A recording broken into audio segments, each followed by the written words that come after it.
So I'm standing here at Columbus Community Event where we engage with our customers and partners in a lot of very interesting discussions about business development, ERP and of course AI. With me to discuss all of this I have my good colleague Lasse. So do you have any tips for our customers and partners out there who wants to embark on this journey? Well, I see embarking is not so difficult because you just look at the stuff that is broken in your processes, where stuff sucks, where you've identified that you put a lot of work into a menial task. That's a really great place to start because you know this already. Yeah, good. And I think everybody has some stuff that doesn't work, and of course that is something to look for, and then we can have a start. Good point. And from there, where do we go? We then set up a workshop where we take all the content. Yeah. That's what we typically do.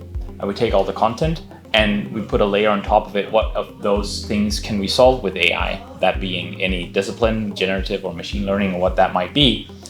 And we come up with a pool of ideas that we can start to work with. And sometimes we don't take the ones that are most return on investments typically. We take the ones that are great learnings for our customers, because that is what we need moving forward. Not so much the tech, but identifying where we can add value.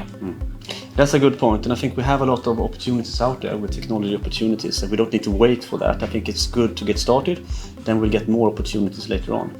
So I heard you early on, you referred to this being maybe not as much as a revolution, but more as an evolution. Could you elaborate a bit on that? Well, there is of course the fact that when ChatGPT came out, there's a saying that really revolutionized, but that ChatGPT runs on GPT 3.5, which begs the question, there's something that came before it. Yeah. So when we see stuff that are out there and we think that's a revolution, notice that that's been in somebody's lab 10, 11, 15 years ago, and we just see it now. It's reached the level of maturity, and then it catches fire. But I mean, what I'm trying to say with this, it might seem daunting at first, but keep in mind, these things do not happen overnight. There's a lot of great hype about it. And so that's nice because it fuels creativity, but don't be scared of it. No, and I think that's a good point. Don't be scared and get started and see it as an evolution and evolve and integrate it to the continuous work, but just get started. I think that's a really good point. So how do we want to take this discussion with our customers if someone reach out to us? What would be the next step? It would be, of course, just trying to understand where they are in this journey. Are they still waiting on the train station for the train? The first ones might have left. We'll make sure they catch up.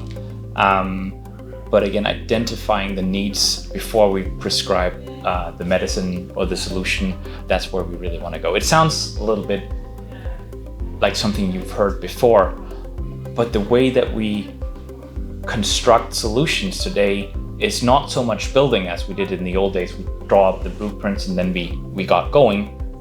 We grow the solution, and it's not that we have to go and reinvent ourselves every time we grow it. It goes very, very rapidly. It's like a bamboo. Of course, once in a while you have to prune your bamboo when it goes crazy. But it's really a different way of thinking about it. It could be a bit scary when the bamboos start growing really fast. So I think we look forward to all of these discussions to really get AI and agents and all of this kind of technology going and creating value. So thank you for this discussion, Lasse, and see you out there. Cheers.